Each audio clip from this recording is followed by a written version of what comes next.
Hello friends, अब तक हम लोगों ने क्लासिफिकेशन ऑफ क्रिस्टल देख रखा था। अब हम लोग देखेंगे crystal lattice and unit cells. तो ये हमारे पास में क्या है, एक क्रिस्टल लैटिस का प्रोटोटाइप बना हुआ है। जैसे हम क्रिस्टल लैटिस की बात करेंगे तो क्रिस्टल लैटिस में क्या होता है कि लैटिस का अरेंजमेंट रहता है, एक कैटायन एक एनायन एक कैटायन एक एनायन, इस टाइप से हम क्या बनाते हैं, एक लैटिस का सेट बनाते हैं। तो यहाँ भी वही किया हुआ है, एटम्स को जोड़ करके हम एक लैटिस बनाए हुए हैं, ठीक ना।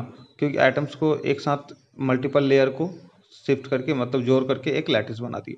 अब अगर हम इसको थोड़ा सा ब्रॉडली वे में देखते हैं कि हुआ क्या होगा, तो यहाँ पर हमारे पास क्या रहा होगा। जैसे हम एक घर बनाते हैं तो हम घर में क्या होता है हमारे पास, एक जो हमारे घर का एक जो ईंट होता है वो क्या होता है कि एक यूनिट सेल होता है। उन ईंट को जोड़ करके हम क्या बनाते हैं, एक घर को बनाते हैं। उसी टाइप से ये जो हमारा लैटिस बना हुआ है ये एक यूनिट सेल्स का कंबाइंड फॉर्म है। एक यूनिट सेल्स का मल्टीपल पॉइंट्स को जोड़ देंगे, ठीक ना, मल्टीपल यूनिट सेल्स को जोड़ेंगे तो हमारे पास एक क्रिस्टल लैटिस बनेगा।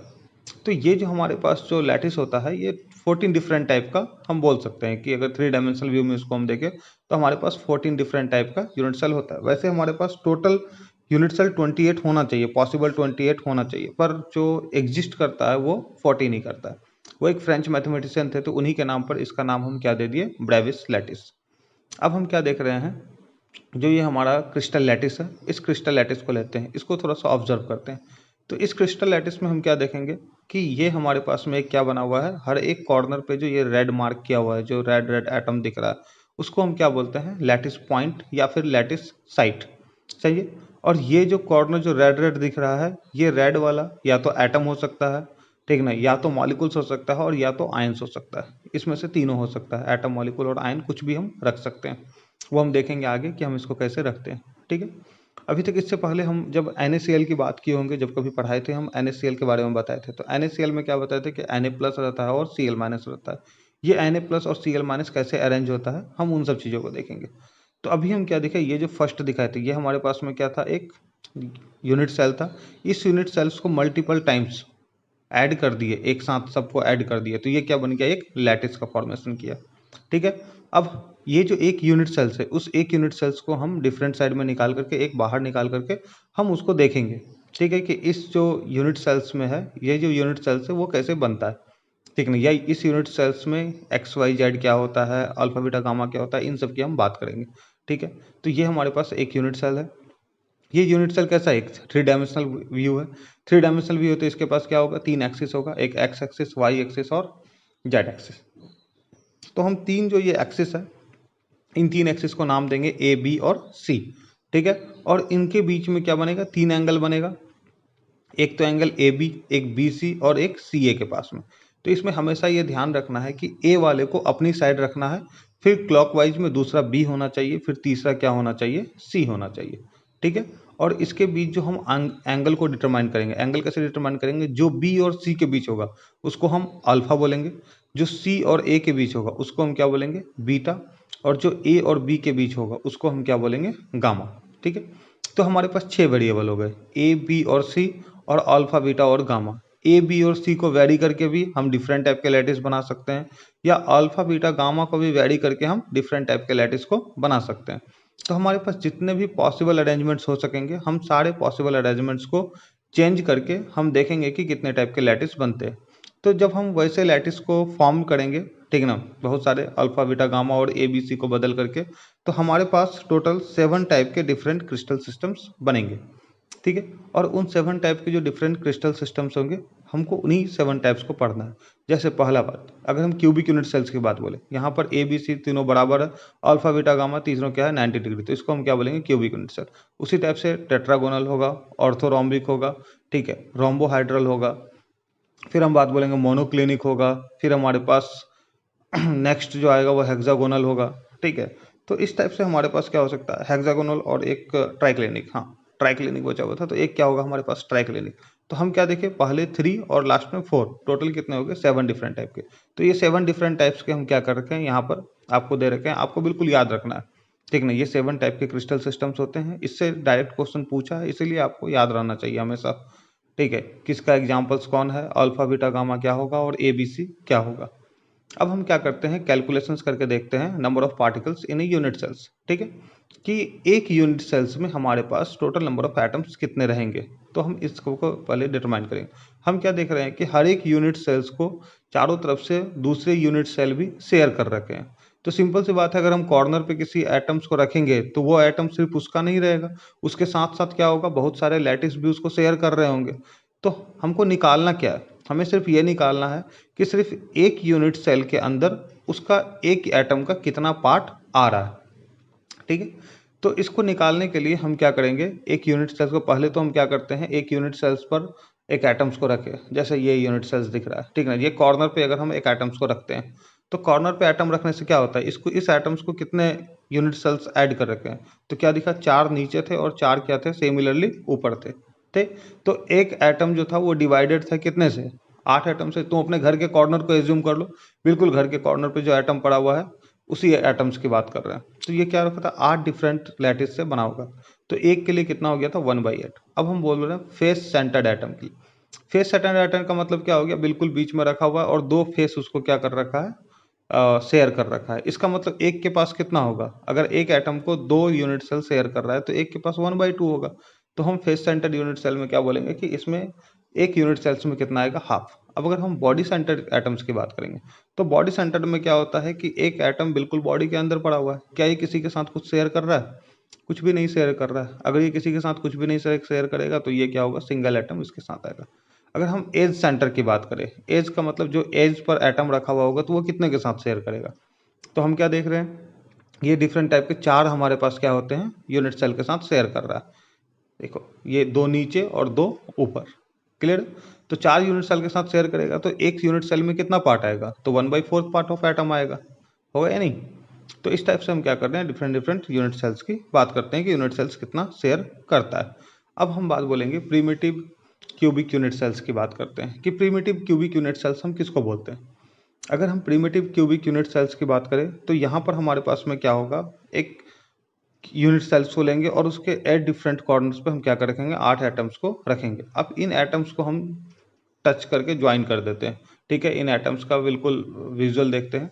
तो यहाँ से क्या होगा कि जो साइड वाले यूनिट सेल थे उन सबको काट के हटा दिए। अगर उन सबको काट के हटा देंगे तो हमारे पास नंबर ऑफ एटम्स एक यूनिट सेल में कितने बचेंगे, तो हम देख रहे हैं कि 1 कितना था, 1/8 पार्ट शेयर कर रहा था और हमारे पास कितने थे, 8 कॉर्नर थे। तो ये मिला करके कितना होगा, टोटल 1 एटम शेयर करेगा। इसका मतलब अगर हम प्रीमिटिव क्यूबिक यूनिट सेल्स की बात बोले तो इनके 8 कॉर्नर को मिला देने के बाद हमारे पास टोटल कितना बनता है, 1 एटम्स हमारे पास मिलता है। ये तो प्रीमिटिव क्यूबिक यूनिट सेल्स की थे। उसके बाद हम बात कर रहे हैं हमारे पास body centered cubic unit cells. इसको हम किससे डिनोट करते हैं, बीसीसी से। मतलब इसका शॉर्ट नेम क्या लिखेंगे, बीसीसी। तो बीसीसी में क्या होगा, एक एटम कहाँ होगा, बॉडी में पड़ा हुआ होगा और बाकी क्यूबिक यूनिट सेल्स है तो चारों क्यूब साइड में, आठ जो 8 डिफरेंट साइड है वहाँ पर क्या होगा, एटम्स पड़ा हुआ होगा। थोड़ा फिर से इसका जूम व्यू देखते हैं तो क्या होगा, जो 8 डिफरेंट साइड से, चार हर साइड से कट करके हटा देंगे तो हमारे पास क्या बचेगा, 8 डिफरेंट कॉर्नर मिला करके टोटल 1 एटम बनाएगा, ठीक है। और एक एटम हमारे पास कहाँ पड़ा हुआ था, बॉडी सेंटर में पड़ा हुआ था। तो अगर हम इन दोनों को देखेंगे तो अगर एक बॉडी सेंटर यूनिट सेल्स की बात बोलेंगे, ठीक ना, तो एक बॉडी सेंटर यूनिट सेल में कितना होगा, एक बॉडी के अंदर और 8 कॉर्नर मिलाकर के एक, तो टोटल हमारे पास कितना हो जाएगा, 2 एटम्स बनेगा एक बॉडी सेंटर सेल के अंदर। फिर नेक्स्ट हम बात करेंगे एफसीसी की, मतलब face centered cubic unit cells की बात करेंगे। तो जो हमारे पास face centered cubic unit cells आएगा, यहाँ हम जो अभी दिखा रहे हैं ये बॉडी सेंटर का कैलकुलेशंस दिखा रहे हैं कि बॉडी सेंटर का कैलकुलेशन कैसे हुआ होगा। 8 कॉर्नर्स थे, 1/8 शेयर कर रहा था तो टोटल 1 एटम कॉर्नर साइड में शेयर हो रहा था, ठीक है। और एक बॉडी सेंटर में पड़ा हुआ था, टोटल कितना हो रहा था, 2 एटम्स क्या कर रहा है, ये शेयर कर रहा था, ठीक है। ये बात क्लियर है यहाँ तक। तो इसी टाइप से हम क्या करते हैं, अगर हम एफसीसी के लिए निकालेंगे तो एफसीसी के लिए क्या होगा बताइए। एफसीसी के लिए बात करेंगे तो सारे के सारे एटम्स क्या होंगे, डिफरेंट डिफरेंट फेस में पड़े हुए होंगे, होगा कि नहीं। जो हमारे पास कितने फेस होते हैं, 6 डिफरेंट फेस होते हैं। तो सारे 6 फेस पे क्या होगा, एक एक एटम्स ये मतलब शेयर किया हुआ होगा। और जो 8 डिफरेंट कॉर्नर्स है उन 8 डिफरेंट कॉर्नर्स पर भी हमारे पास क्या होगा, एक एक एटम रखा हुआ होगा। तो फिर से हम इसकी क्या बात करेंगे, इसको थोड़ा सा लार्ज व्यू करके देखते हैं और इसका कटिंग कर देते हैं साइड से, जितने भी ऊपर नीचे जितने भी, सिर्फ क्योंकि हमको सिर्फ एक यूनिट सेल्स का निकालना है। फिर हम क्या देख रहे हैं, ये जो 8 डिफरेंट कॉर्नर है इन 8 डिफरेंट कॉर्नर को ऐड करेंगे तो ये कितना बनाएगा, एक एटम बनाएगा। तो ये एक एटम कितना है, ये कॉर्नर साइड वाला है। अब हमारे पास जितने भी बचे वो सारे फेस के बचे। तो टोटल हमारे पास 6 फेस है और हम फेस के लिए पढ़े थे, क्या पढ़े थे कि जो एक फेस है वो कितने, एक एटम है वो कितने फेस को शेयर करता है, 2 फेस को शेयर करता है। तो सिंपल सी बात है, एक 1/2 शेयर करेगा तो 6 फेस कितना शेयर करेगा, 3 एटम्स को शेयर करेगा। तो 3 एटम्स किसके लिए हो गया, फेस के लिए, और 1 एटम्स कहाँ था, टोटल कॉर्नर्स को मिला करके हमारे पास 1 एटम्स था। तो टोटल हमारे पास कितना हो गया, 1 + 3 = 4 एटम्स क्या हो गया, ये शेयर किया था। ठीक है, यहाँ हम कैलकुलेशंस करके दिखा रहे हैं। जैसे एट कॉर्नर एटम्स के लिए 1 के लिए 1/8, तो 8 के लिए कितना हो गया 1, फिर 6 फेस एटम, एक फेस एटम 1/2 एटम्स को शेयर करता है, तो टोटल यूनिट सेल्स में कितना शेयर करेगा, 6 × 1/2 = 3 एटम्स को शेयर करेगा। तो हमारे पास टोटल कितने हो गए, फेस सेंटर्ड के 3 एटम्स और कॉर्नर के 1 एटम, तो टोटल मिला के कितना हो गया, 4 एटम्स को ये शेयर किया। क्लियर है। इसके बाद इसी टाइप से हमारे पास क्या होता है कि बहुत सारे सेल्स की हम बात कर लेते हैं। ठीक है, अभी हम कैलकुलेशंस करेंगे इसके आगे, जब हम जितने भी कैलकुलेशंस होते हैं क्यूबिक्स के लिए, रोम्बोहाइड्रल के लिए, इन सब का कैलकुलेशंस करेंगे। उससे पहले हम टाइप ऑफ यूनिट सेल देख लेते हैं कि टाइप ऑफ यूनिट सेल्स क्या होता है। अगर हम यूनिट सेल्स को क्लासीफाइड करें तो मेनली 2 डिफरेंट टाइप में क्लासीफाइड कर सकते हैं। एक तो प्रिमिटिव यूनिट सेल्स में और दूसरा सेंटर्ड यूनिट सेल में। सेंटर्ड यूनिट सेल का मतलब सेंटर के अंदर यूनिट सेल्स होगा। और अगर हम प्रिमिटिव यूनिट सेल्स की बात करेंगे तो प्रिमिटिव यूनिट सेल्स का मतलब क्या होगा कि यहाँ जो एटम्स प्रेजेंट होगा ये सिर्फ और सिर्फ कॉर्नर पर प्रेजेंट होगा और कहीं भी नहीं होगा, पूरे बॉडी में सिर्फ और सिर्फ कॉर्नर पर होगा। तो अगर ये चारों सिर्फ कॉर्नर पर पड़ा हुआ है तो इसको हम क्या बोलते हैं, प्रिमिटिव यूनिट सेल्स। इसको किससे डिनोट करेंगे, पी से डिनोट करेंगे। फिर हम बात करते हैं सेंटर्ड यूनिट सेल्स के लिए। अगर हम सेंटर्ड यूनिट सेल की बात करेंगे तो सेंटर्ड यूनिट सेल को भी हम फर्दर क्लासीफाइड कर सकते हैं।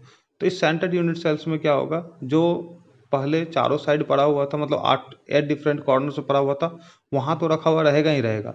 उसके साथ साथ सेंटर में भी क्या होगा, हमारे पास एक एटम्स रखा हुआ होगा। अब वो सेंटर्ड वाले को हम कैसे फिर से 2 बार में क्लासीफाई कर सकते हैं। एक तो हमारे पास क्या हो गया, बॉडी सेंटर्ड यूनिट सेल, दूसरा क्या हो गया, फेस सेंटर्ड यूनिट सेल, और तीसरा क्या हो गया, एंड सेंटर्ड यूनिट सेल्स।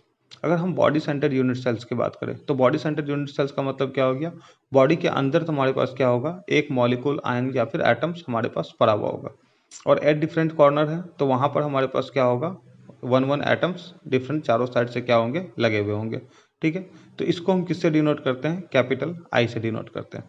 जैसे हम यहाँ 8 डिफरेंट एटम्स को लेकर के आए और चारों साइड क्या कर दिए, शेयर कर दिए। क्लियर है। तो इस टाइप के जो यूनिट सेल्स बनेगा इसको हम क्या बोलेंगे, बॉडी सेंटर्ड यूनिट सेल्स। फिर हम बोलेंगे face centred unit cells. Face centred unit cell को फिर कैसे डिफाइन करेंगे कि जो 6 डिफरेंट फेस है वहां पर क्या होगा, एक एक एटम शेयर किया हुआ होगा। ठीक है, और जो 8 डिफरेंट कॉर्नर है वहां भी हमारे पास में क्या होगा, 1 एटम शेयर किया हुआ होगा। ठीक है, तो टोटल हमारे पास में कितने हो जाएंगे, अभी इससे पहले हम कैलकुलेशंस कर चुके थे नंबर ऑफ एटम्स को, इसको एफ से डिनोट करते हैं। क्लियर है।